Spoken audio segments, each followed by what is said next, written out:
మనం రోజు రోజు అఖండ గురించి ఏదో ఒకటి కొత్త విషయం మాట్లాడుకుంటూనే ఉన్నాం.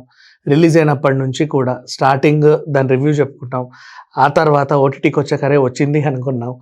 ఆ నెక్స్ట్ తర్వాత దాని కలెక్షన్స్ చెప్పుకున్నాం. నెట్‌ఫ్లిక్స్‌లో ఉన్న దాని ప్రాముఖ్యత చెప్పుకున్నాం. రాబోయే అవార్డ్స్ గురించి మాట్లాడుకున్నాం. ఇప్పుడు మళ్ళీ అదే అఖండకి మరో అరుదైన రికార్డ్ వచ్చింది. చూస్తుంటే రోజుకో రికార్డ్ నమోదు చేసేలాగా ఉంది. విషయం ఏమీ లేదు.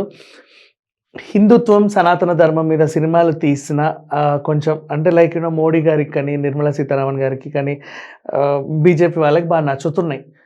అండ్ వాళ్ళు కూడా దాన్ని ప్రమోట్ చేస్తూ ఉన్నారు. ఈవెన్ నీకు తెలుసా లాస్ట్ టైం 'కాంతార' సినిమా ఐక్యరాజ్య సమితిలోనే ప్రదర్శించారు.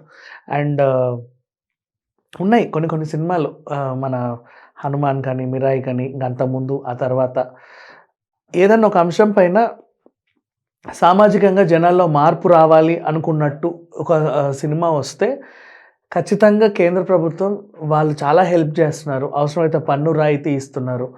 అండ్ ఇంకా దానికి కావాల్సిన వెసులుబాటు వాళ్ళు కల్పిస్తున్నారు. ఇప్పుడు జరిగింది ఏంటంటే అఖండ పార్ట్ 2 ఏకంగా రాష్ట్రపతి భవన్‌లో ప్రదర్శిస్తున్నారు. రాష్ట్రపతి భవన్‌లో ప్రదర్శిస్తున్నారు అంటే రాష్ట్రపతి భవన్‌లో మన ద్రౌపది ముర్ము గారు, అలాగే నరేంద్ర మోడీ గారు, అలాగే నిర్మలా సీతారామన్ గారు, అలాగే ఈ సినిమా యూనిట్, అలాగే బాలయ్య వీళ్ళందరూ కలిసి ఈ సినిమాని చూసి ఆయన్ని ప్రశంసించి ఆల్రెడీ పద్మభూషణ్ అవార్డు వచ్చినప్పుడు కూడా బాలయ్యకి ద్రౌపది ముర్ము గారే ఇచ్చారు. సో ఆవిడ హయాంలో ఈయనకి దక్కిన రెండో అరుదైన అవార్డు అని చెప్పుకోవచ్చు చాలా సింపుల్గా మాట్లాడుకుంటే. ఒకసారి తనే సత్కరించింది. అప్పుడు పంచకట్టులో బాలయ్య వెళ్ళడం మనం చూసాం. ఇప్పుడు మళ్ళీ అదే సత్కరింపు. కాకపోతే అఖండకి దేశవ్యాప్తంగా సనాతన ధర్మాన్ని పెంపొందించి అందరికీ చెప్పినందుకు, అండ్ నెక్స్ట్ ఎన్నో ఏళ్ళకొచ్చే మహాకుంభం మీద ఇప్పటివరకు ఒక సినిమా రాలేదు. ఆ కుంభమేళాని కళ్ళకు కట్టినట్లుగా చూపించినందుకు, అండ్ అలాగే వెళ్ళిన వాళ్ళకి మళ్ళీ గుర్తు చేసినందుకు, వెళ్ళని వాళ్ళకి ఇలా ఉంటే ఇలా ఎలా ఉందో చూపించినందుకు, పరిచయం చేసినందుకు, చాలామంది హిందువులకి బాలయ్య ఒక డైలాగ్ రూపంలో దైవత్వం అంటే ఏంటో నేర్పినందుకు, మిగతా దేశాల వాళ్ళు మనల్ని ఎమోషనల్గా టచ్ చేసినప్పుడు మనం ఎంత ధైర్యంగా ఉండాలో చెప్పినందుకు, ఇట్లాంటి సామాజిక అంశాలన్నీ మిళితమైనటువంటి ఇంత గొప్ప సినిమాకి రోజు రోజుకి ఏదో ఒక అరుదైన గుర్తింపు వస్తుంది. నిన్న పన్ను కూడా మినహాయించారట. అంటే ఈ సినిమాకి 18% ట్యాక్స్ కట్టాల్సిన అవసరం లేదు. ఇది ఎలాంటి సినిమాలకు వస్తాయో తెలుసా? జనాలని ఎడ్యుకేట్ చేసినటువంటి సినిమాలకే వస్తాయి. అంటే జనాల్ని ఎడ్యుకేట్ చేయడానికి ఎంచుకున్న సినిమాలాగా అఖండ చేరింది అంటే ఒక పాఠ్యాంశ పుస్తకం లాంటి సినిమా ఇది, ఇంకా సింపుల్గా చెప్పాలంటే. అట్లా దీనికి పన్ను మినహాయింపు, అలాగే రాష్ట్రపతి భవన్లో ఒక స్పెషల్ షో ఏర్పాటుకి వీళ్ళంతా సన్నాహాలు చేశారు. మహామహులందరూ వస్తారు. ఇంకా చెప్పాలి అంటే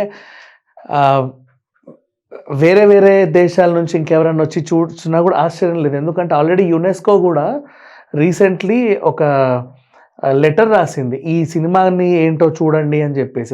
యునెస్కో మీకు తెలీదు, మన పాత గుళ్ళు అంటే ఎప్పుడో రాజుల కాలం నాటి కట్టడాలు వీటన్నిటికీ అది గుర్తించి వారసత్వ సంపద ఇస్తుంది ప్రపంచవ్యాప్తంగా. అలా నమోదు చేసినటువంటి ఈ యూనిక్ ప్లేసెస్కి టూరిజం వైజ్గా బాగా డెవలప్మెంట్ ఉంటుంది. అంటే ఎక్కువ టూరిస్టులు వస్తారు చూసి. టూరిస్టులు ఎక్కువ వస్తున్నారు అంటే చుట్టుపక్కల హోటల్స్ డెవలప్ అవుతాయి. చుట్టుపక్కల హోటల్స్ డెవలప్ అయిందంటే ఆబ్వియస్లీ ఆ టెంపుల్ని కూడా మరమ్మతులు చేసి చక్కగా గార్డెన్లా చేసి చాలా నీట్గా చేస్తారు. అట్లా ఇప్పుడు మనకున్న వండర్స్లో ఇదొక వండర్ అని చెప్పుకోవచ్చు. ఈ సినిమాని అంటే చాలామంది కుంభమేళ ఎక్కడ జరుగుద్ది వాళ్ళు అనుకున్నా సరే ఇప్పుడైతే రాలేరు. మళ్ళీ మామూలు కుంభమేళ చూడాలన్నా 12 ఏళ్ళ వరకు ఆగాలి. 2 ఏళ్ళకోసారి 3 ఏళ్ళకోసారి జరిగే కుంభమేళాలకు వెళ్ళాలి. పుష్కరాలకు 12 ఏళ్ళు ఆగాలి. మహాకుంభ అంటే ఈ జన్మకైతే మళ్ళీ రాదు. మళ్ళీ 140 సంవత్సరాల తర్వాతే వస్తుంది. బట్ ఈవెన్ దో అసలు ఆ ప్లేస్ ఏంటి, అదేంటి, ఇదేంటి అనే ఇంట్రెస్ట్ చాలామందికి ఉంటుంది కదా. ఆ రకంగా చెప్పుకుంటే అఖండ ఇంకో అరుదైన రికార్డు సాధించిందనే చెప్పాలి. మరి ఇప్పుడు ఆ స్క్రీనింగ్ ఎప్పుడు, సినిమా చూసిన తర్వాత వాళ్ళ రివ్యూ ఏంటి అనేది నెక్స్ట్ వీడియోలో మళ్ళీ మాట్లాడుకుందాం. ఇంకా ప్రజెంట్ డేట్ అయితే ఫిక్స్ అయింది. నిన్నే బడ్జెట్ ప్రవేశపెట్టారు కాబట్టి ప్రజెంట్ ఆ పనిలో ఉన్నారు. డేట్ ఫిక్స్ అయింది. ఒక మంచి డేట్కి రాష్ట్రపతి భవన్లో అఖండ పార్ట్ 2 స్ట్రీమింగ్ అవుతుంది. నాకు తెలిసి 1, 2 కలిపి స్ట్రీమింగ్ చేస్తారా, లేకపోతే ఓన్లీ పార్ట్ 2 స్ట్రీమ్ అవుతుందా అనేది మాత్రం ఇంకా క్లారిటీ లేదు. ఆ విషయం కూడా మనకు తెలిసినప్పుడు మళ్ళీ మాట్లాడుకుందాం. Thank you so much.